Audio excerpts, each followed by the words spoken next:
menelanjangi pemerintah yang otoriter. Sedangkan Panji di sini juga saya lihat menelanjangi pemerintah saat ini. Menelanjangi dalam artian itu adalah pemerintahan yang otoriter itu seperti tidak ada harga dirinya di dalam karya si Orwell, dan juga pemerintahan saat ini itu seperti tidak ada harga dirinya di dalam acara Mensrea.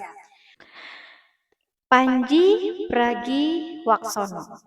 Saya applause ya.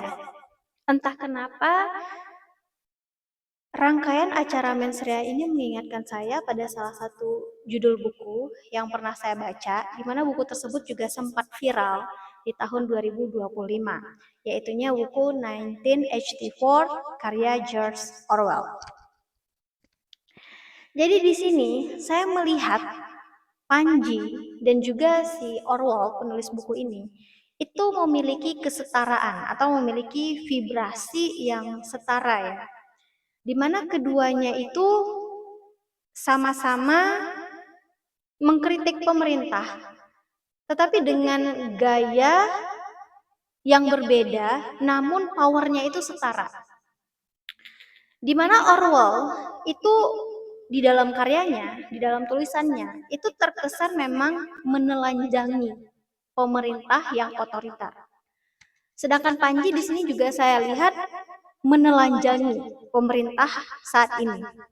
Menelanjangi dalam artian itu adalah pemerintahan yang otoriter itu seperti tidak ada harga dirinya di dalam karya si Orwell, dan juga pemerintahan saat ini itu seperti tidak ada harga dirinya di dalam acara Mensrea. Hanya saja karena si Orwell ini adalah penulis, dia menyampaikannya secara rapi dan juga serius ya. Sedangkan si Panji ini adalah komika dan dia menyampaikannya secara acak, random, dan juga lucu. Pada video kali ini saya tidak akan mereview secara keseluruhan dari rangkaian acara Mensrea, tetapi yang ingin saya review adalah buku bertajuk 1984 ini yang ditulis oleh Orwell. Buku ini viral pada tahun 2025, lebih tepatnya lagi di kalangan mahasiswa ya. Karena apa? Karena di dalam buku ini terdapat beberapa insight. Ada banyak sekali, lebih tepatnya, ada banyak sekali insight yang persis seperti keadaan negara kita sekarang ini. Dan dalam video kali ini saya akan menyampaikan 5 insight.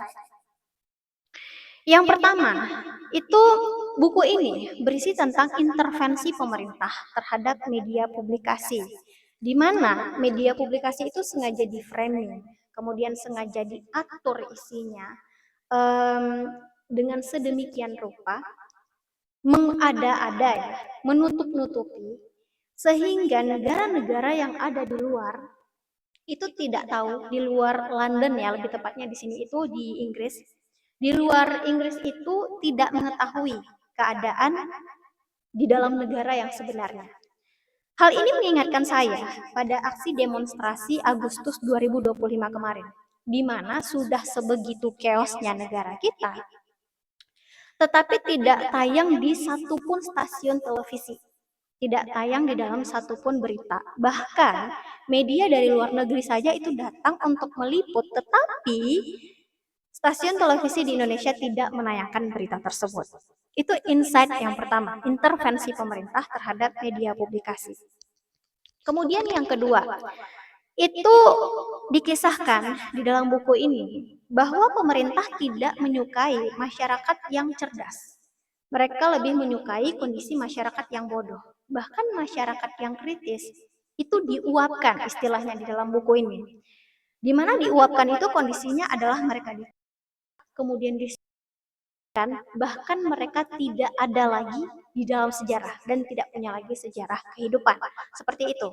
Nah, sedangkan realitanya di negara kita pada saat ini, lebih dekatnya lagi ya pada aksi demonstrasi 2025 kemarin, itu ada banyak sekali aktivis, baik itu dari kalangan mahasiswa ataupun kalangan lainnya, yang kemudian dinyatakan hilang, yang kemudian tidak ditemukan, karena ada sebuah platform khusus, tempat di mana kita bisa melaporkan dan kita bisa melihat jumlah aktivis yang tidak ditemukan, jumlah aktivis yang dinyatakan hilang, kemudian yang juga ditahan, ya. Itu yang paling dekat. Sedangkan pada aksi Mei 1998, itu zamannya Presiden Soeharto, bahkan aktivis mahasiswa itu tidak hanya di juga di. Nah, itu insight yang kedua. Kemudian insight yang ketiga, itu adanya di dalam karya ini ya, di dalam buku ini, ada yang namanya 2 menit kebencian. Di mana orang-orang yang ada di dalam pemerintahan, itu setiap 1 kali 1 minggu atau 1 kali 1 bulan ya, dikumpulkan semuanya untuk mendengarkan pemerintah mereka mencaci maki oposisi. Jadi mengujarkan kebencian terhadap oposisi. Itu dinamakan dengan 2 menit kebencian. Sedangkan realitanya di negara kita, baik itu dalam forum debat capres, forum ulang tahun partai, atau acara besar koalisi atau apalah itu ya, masih saja ada pemimpin negara yang mengeluarkan kata-kata brengsek, goblok, dasmu, dan lain-lain. Itu insight yang ketiga. Kemudian insight yang keempat, di dalam buku ini juga dikisahkan, Orwell juga mengisahkan ya, bahwa makan siang gratis atau MBG mereka itu ya, piring-piring MBG mereka itu sudah berkarat. Bahkan sup yang mereka makan, sup makan siang mereka itu rasanya sudah mengandung karat dari piring MBG itu tadi. Nah, realitanya di negara kita tahun 2025 kemarin, bukan hanya MBG yang beracun ya, tetapi MBG yang juga tidak sesuai prosedur, baik itu cara membersihkannya, cara mencucinya, dan lain-lain. Itu insight yang keempat. Kemudian yang terakhir, ini yang paling goalsnya ya, yang paling goalsnya menurut saya yang paling wah. Di dalam buku ini ditulis, jadi setiap 2 menit kebencian itu pemerintah mengujarkan kebencian untuk oposisi ya. Jadi ada oposisi yang namanya Goldstein di sini dituliskan. Goldstein itu adalah oposisi yang dicap sebagai pengkhianat negara. Kemudian dia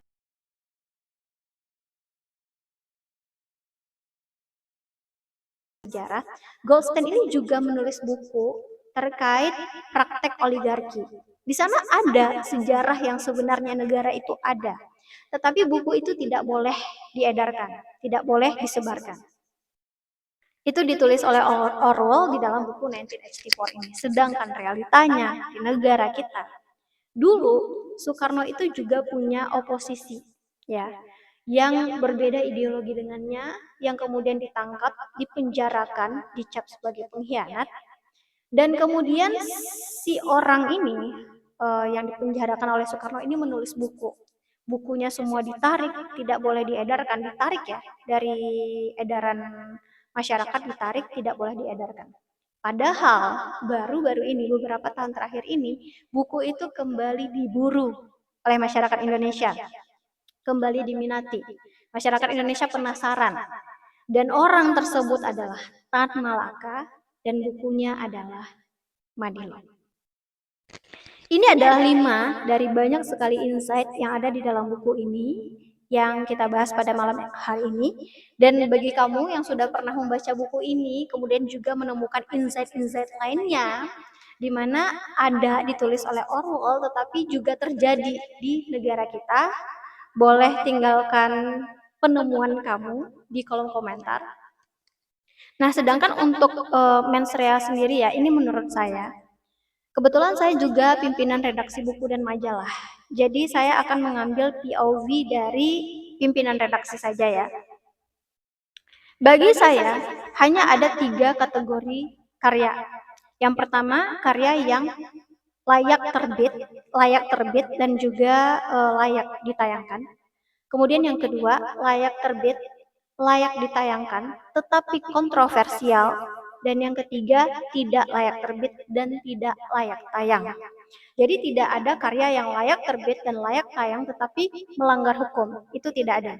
Karena kalau seandainya dia melanggar hukum, pasti tidak saya terbitkan dan pasti tidak saya tayangkan. Nah, itu menurut saya sebagai pimpinan redaksi buku dan majalah. Apalagi menurut pimpinan Netflix. Tidak mungkin seorang pimpinan Netflix seceroboh itu kan untuk membiarkan acara mens rea ini ditayangkan jika memang mens rea ini melanggar hukum.